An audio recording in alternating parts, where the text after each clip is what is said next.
സൂറത്തുൽ കഹ്ഫ് മൂസ ഖിദർ സംഭവം വിവരിക്കുന്നിടത്ത് 78, 82 ആയത്തുകളിലെ ഭാഗമാണിത്. ഇവിടെ ഒരു താഇന്റെ വ്യത്യാസമുണ്ട്. പലരുടെയും ശ്രദ്ധയിൽപ്പെട്ടിട്ടുണ്ടാവില്ല. നമുക്ക് നോക്കാം.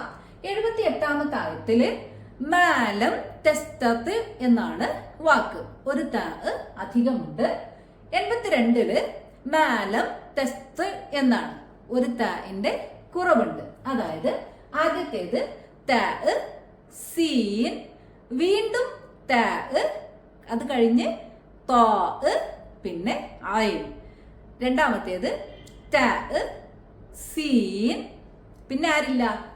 ഈ താ ഇവിടെ ഇല്ല. പിന്നെ വരുന്നത് സീൻ കഴിഞ്ഞാൽ താ ഐൻ. അപ്പൊ അത് നമ്മളൊന്ന് ശ്രദ്ധിക്കുക.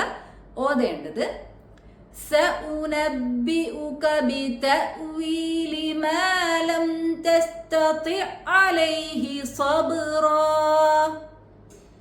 82 ذلك تأويل ما لم تستطع عليه صبرا. ഇതിന്റെ കാരണമായിട്ട് പണ്ഡിതന്മാർ നൽകുന്ന വിശദീകരണം മൂസ ഖിദർ സംഭവം ഖദറുമായി ബന്ധപ്പെട്ടതാണ്. ഖദർ നിഗൂഢതകൾ നിറഞ്ഞതാണ്. ആ യാത്രയിൽ പല സംഭവങ്ങളും നടക്കും. ഞാൻ വിശദീകരണം തരുന്നത് വരെ താങ്കൾ എന്നോടൊന്നും ചോദിക്കരുത് എന്നതാണ് ഖിദർ അലൈഹിസ്സലാമിന്റെ മൂസ അലൈഹിസ്സലാമിനോടുള്ള കണ്ടീഷൻ, നിബന്ധന. പക്ഷേ മൂസ അലൈഹിസ്സലാമിന് ക്ഷമിക്കാൻ പറ്റുന്നുണ്ടായിട്ടില്ല. പല സംഭവങ്ങളും നടക്കുന്നുണ്ട്. അസ്വാഭാവികമായിട്ടുള്ള പല സംഭവങ്ങളുമാണ്. അപ്പൊ അതിന്റെ പൊരുൾ അറിയാതിരുന്നപ്പോ മൂസ അലൈഹിസ്സലാമിന്റെ മനസ്സിങ്ങനെ ഭാരമാണ്. അതായത് പൊരുൾ അറിയാത്തതിന്റെ ഭാരം, അല്ലെങ്കിൽ അതിങ്ങനെ തിങ്ങി നിറയുന്നുണ്ടായിരുന്നു. ആ അവസ്ഥയാണ് ആദ്യത്തെ താ.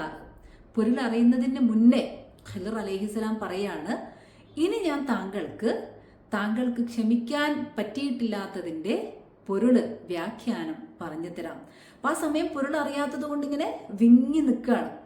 എന്നാൽ രണ്ടാമത് ഏറ്റവും അവസാനത്തിലാണ് ആ പൊരുളൊക്കെ പറഞ്ഞു കൊടുത്തതിന് ശേഷം മൂസ അലൈഹിസ്സലാം ഒന്നിങ്ങനെ റിലാക്സ്ഡ് ആയി. ആ ഭാരമൊക്കെ ഒന്നിങ്ങനെ ഒഴിഞ്ഞു പോയി. അപ്പോഴാണ് ഖിദർ അലൈഹിസ്സലാം പറയുന്നത് മാലം തസ്ത്യ. അതായത് ആ സമയത്ത് മൂസ അലൈഹിസ്സലാമിന്റെ മനസ്സൊന്ന് റിലാക്സ്ഡ് ആയി എന്ന് സൂചിപ്പിക്കാനാണ് ആ താഇന്റെ കുറവ് അവിടെ വന്നിരിക്കുന്നത് എന്നതാണ് പണ്ഡിതന്മാരുടെ വിശദീകരണം. അല്ലാഹു അഅലം.